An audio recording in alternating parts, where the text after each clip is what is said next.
This video is the second part of getting started with iOS and Android development environments for mobile accessibility testing. Today's video covers Xcode and demonstrates how to create simulated iOS devices and use the Accessibility Inspector to test native iOS applications. While there might be more advanced techniques, these videos are for those just starting with accessibility testing and don't require any coding or a particular language. It also gives those working on teams and initiatives with tight budgets the viable option to conduct mobile accessibility testing without setting up a physical device lab or using cloud testing platforms. Let's get started. The first step is getting Xcode installed if you don't already have it. It's available for free in the Mac App Store. However, Xcode is only for Mac OS, so if you have Windows, the only way to get Xcode on your computer would be a virtual machine. Note that if you haven't already upgraded to the latest version of Mac OS, you might not be able to download the latest version of Xcode. If that happens, older versions of Xcode are available. I'll share the link to find older Xcode downloads in the video descriptions box below. The installation is straightforward, but you need to give Xcode some admin permissions. If you're installing on a work computer, you might have to check with your employer's IT department for necessary access and policies. I already have Xcode installed, so I'm just going to go ahead and launch the program. So the splash screen comes up, and here is where you'll open the app via a Git repository or project files on your machine. Today, I grabbed a demo project from Apple's Worldwide Developer Conference. They have demos of different features they premiere every year. So this particular demo was Large Text Challenge. It was for an accessibility feature rollout, and it was from 2021. So what I would do is just select this project. And when the project loads, you'll have several different like 7 different sections within Xcode. So on the left is a file navigator. In the middle is a code editor. And this is actually the code editor is in a split screen, and that's because you can also run a actual simulator within the code editor. I'll talk about that a little bit later. And on the right is a utility area, and then up top is a toolbar. The toolbar includes a field that lists the project and the simulated iOS device it will run on when you build the project. If you want a different device, you'll select the simulated device, and a submenu will display what's available. So here are the iOS simulators that are available. You also have the option to connect a physical device as well. If you don't see the iOS device you need, you can add it by going to Add Additional Simulator or Download Simulator. Add Additional Simulator are simulators that you already have on your computer or a physical device you have connected. I don't have a physical device connected, so this is empty, but you can see all the different simulators I do have available. Note that you'll have the latest iOS version included by default, current to your version of Xcode.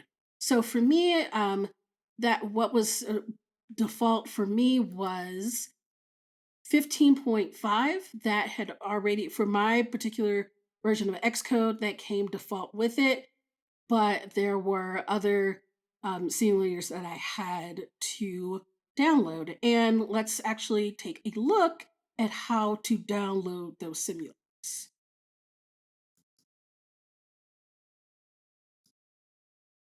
So doing download simulators will bring up a modal named components. Here is a where you'll have a list of iOS versions, tvOS, and watch OS. As I advised in the Android Studio video, you shouldn't download these all in one go because that will take up a lot of space. Um, I think it's best to download a few versions and just switch between them as needed, um, just because this will, as for example, when I downloaded the iOS 12.4 simulator, it was around 3 gigs. That took about 10 minutes to download. When I downloaded 14.5, that took 20. So when you're trying to download multiple simulators, it'll take quite a bit for all of them to download completely.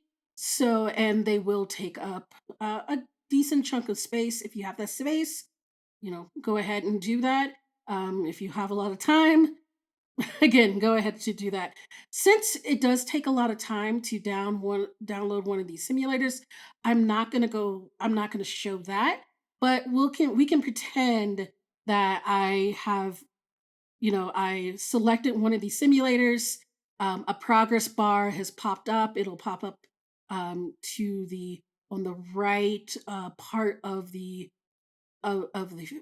screen. It'll slowly fill up over some minutes, and when it finishes, then you know we'll when it finishes, then you can go ahead and go back to the add additional simulator menu, and let's do that now.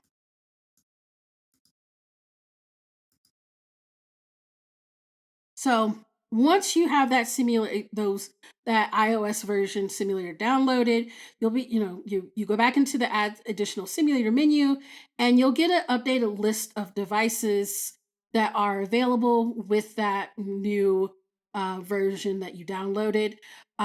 For example, if for iPhone 8, um, if say had downloaded, you know, just downloaded 12.4, that would pop up and it would show that yes, with that particular version, I can run it on an iPhone 8 simulator.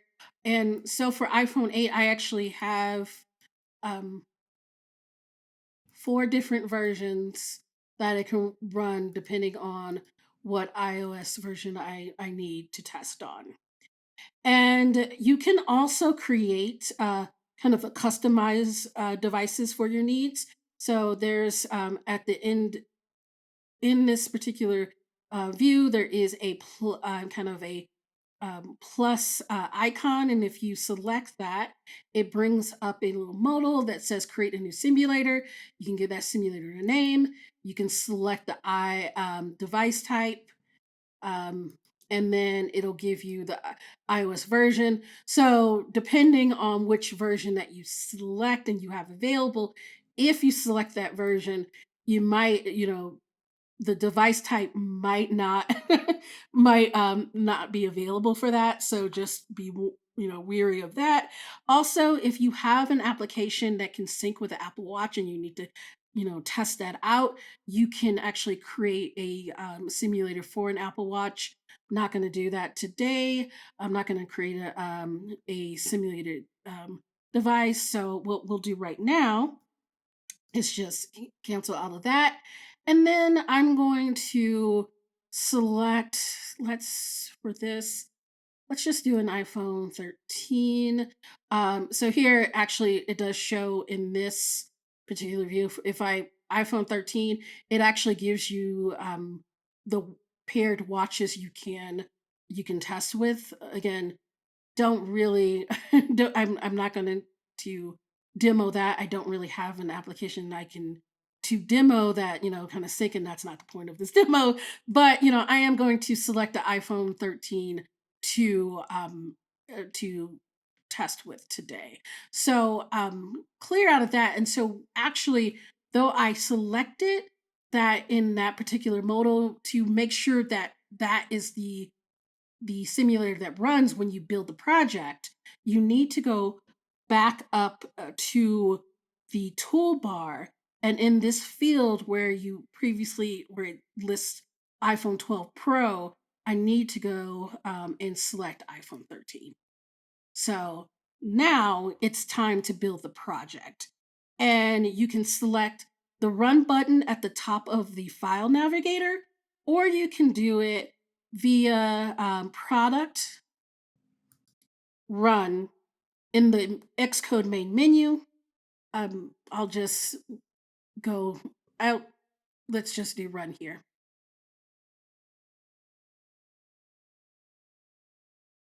Cool.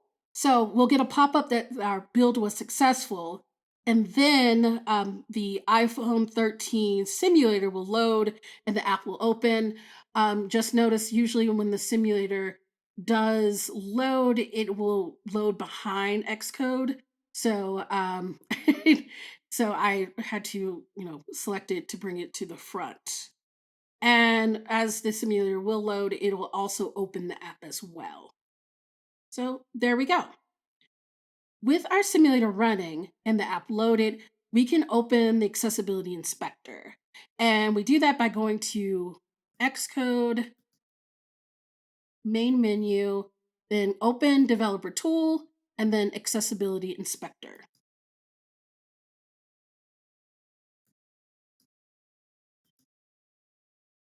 And so first off, before we get into the inspector outright, you want to make sure that you're pointed in the, you're pointing the inspector at the right place. And so in this field at the top of the inspector, it'll have a drop down that'll either, they'll have the name of your particular, what your computer name is. So mine's just, a very straightforward MacBook Pro, and it'll list all the processes it can actually access, and then it'll have a drop down for the simulator that you've created, and you want to make sure that you're selecting simulator here versus you know here within the MacBook Pro, your computer processes that are running, because if you select the simulator here, it selects the simulator itself. Whereas if you select the simulator via the drop down, it'll select the application that's running within the simulator. And so before I get into anything, there is this kind of target icon which helps you select the element. So this part is I find a little bit buggy. So what you want to do is, I usually have to do this quite a bit. Okay, so what I did is I went to that target icon, then I then clicked on the application, and then that brought in a focus indicator, and that's how I know that I am actually focused within the application. And so this first component that is that is visible in the inspector, this is called the inspection pointer. Or kind of inspection, component. I don't know, navigation. It's a lot. I don't know the technical term. And so, but what it does, it lets you select the UI elements and reveal their attributes. And, in this component, you have the navigation that emulates the screen reader voiceover and will audibly announce the target element. And there is a um, icon dialog button. And if you select this button right here, what will happen is that it will audibly announce the element. If possible, it will audibly announce the element text. You couldn't hear it, but it did say, "Welcome to the large text challenge." And then you have a forward and backward navigation, and also you can autoplay. So it will just play every focusable kind of element that can be announced in that visible in the visible app screen. And what I want to stress is that this isn't voiceover. This just emulates voiceover, and it doesn't replace testing voiceover on an actual device. And so there's, under navigation, you kind of, this is where you get into, the information of what you're targeting. So the first section is basic and it gives you the basic information, pretty straightforward, heading of what you're targeting. So the label, you get values, traits, this is static text, identifier, hint, those don't have anything to reveal, and user input labels. Again, the user input label is the same as the main label, which is welcome to target text challenge. The next section is actions, and actions allow you to interact with a target element like select buttons, check or uncheck checkboxes, and scrolling. So right now, it'll have, and this section has activate, scroll right, scroll left. That's pretty much what the only things you can do within this inspector when it comes to actions. The element I have targeted right now doesn't have any actions with it, but if I scroll down to the very end of this view, there is a button. Now, if I select perform next to activate within this section, it'll perform the action associated with that element. So that would be continue to a different screen, and let me select that right now. And then that's what it did. So it went to the next screen, and focus went to the first focusable element in that next screen. And so, continuing on, we have the next area, which is element.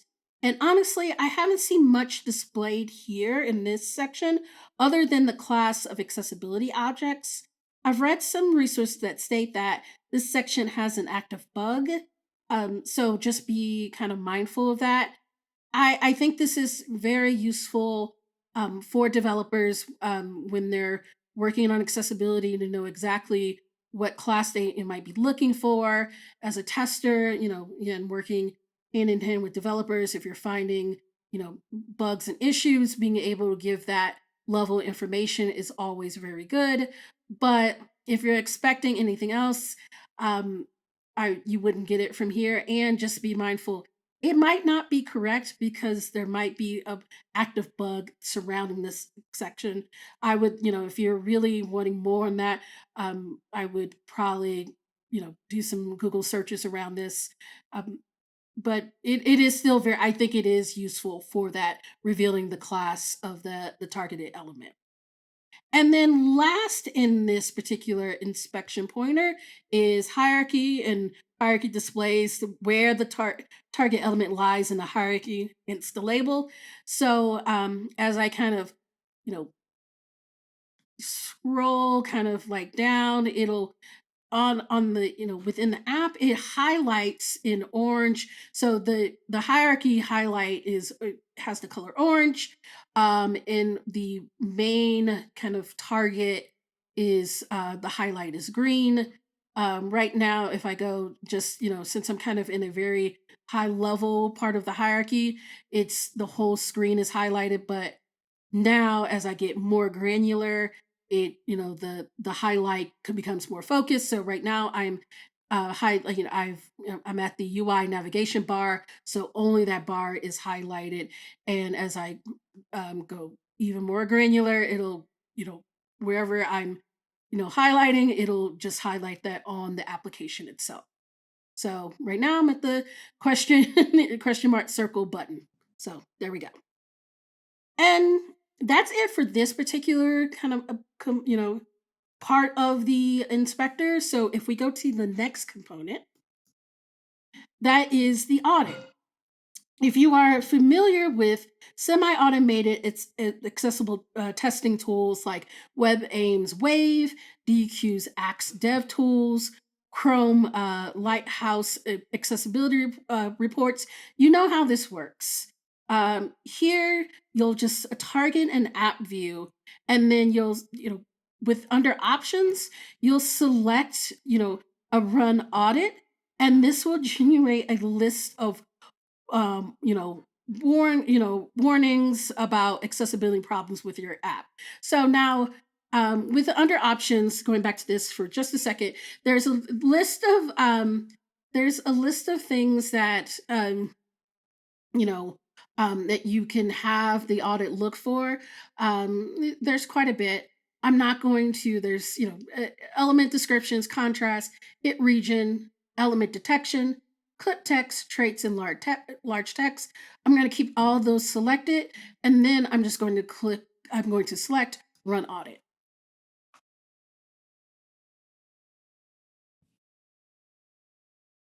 And so, cool. So there's the list of warnings. And then when you select a warning,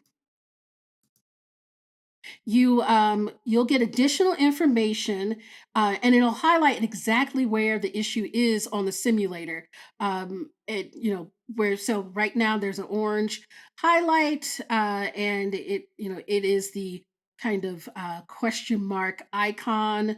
And then in the bottom of the accessibility inspector, it kind of gives a zoom in view of that particular where that particular issue might be.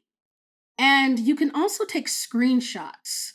So, especially if you're making a report, doing some kind of testing, you're doing testing, you have to show, reproduce, or show a developer where the issue lies. You have a screenshot right there, very very useful. And there is also um, suggestions on how to fix the problem. So there's this question mark icon here, and if you select this, it has a fix suggestion. And since this was about a contrast, it's telling you how, if you make sure the text font size is at least 18 point regular or 14 point bold, and it gives you a color contrast calculator, so you can actually play around with different colors to see what would pass. So it's a very useful feature right there. But I do want to say this audit component, just like the other semi-automated accessibility tools I mentioned previously, do not find all the issues you might have. And it's important to make sure you aren't relying on this alone for your accessibility testing. And the last component is settings, and these are provided to you as common options you might want to test for. What options are displayed depends on the particular build of the app. For this, demo one, I have things like inverted colors, increased contrast, bold fonts, and quite a bit of options available to me. But also know that not all of the options might be valid for the particular app that you're testing, can be tested for, or there are other things that and again, there are many other things you might need to test for when it comes to accessibility. They're not provided as an option for you to test within this inspector as a whole. But for this application, um, some of the things that actually can be tested for are bold fonts, and if I select it, the font becomes bolded, and also button shapes. And if I select button shapes, as I select and unselect, the shape of the setting, the kind of help more info button is toggled off and on. And dynamic type. And the dynamic type is a slider. So as I slide it either, to smaller type or larger type, it will reflect that in the app. Given that this particular sample application is dealing with large text, it really does handle the dynamic type slider very well and no breakage whatsoever. And before I end this demo, I really did want to point to something that's debuted with newer versions of Xcode, and that is within.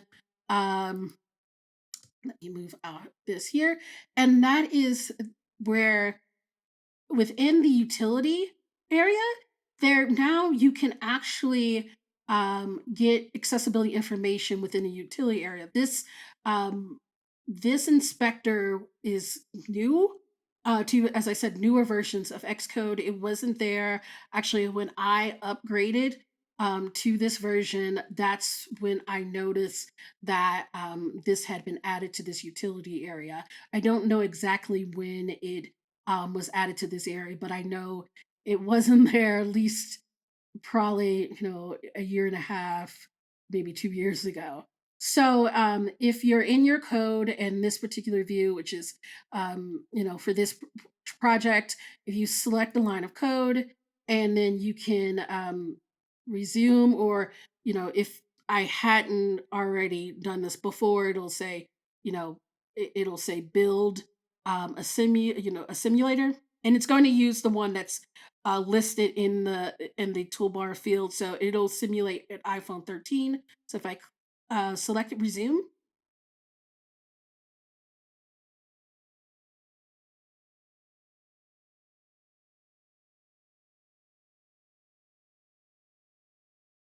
it may take a little bit.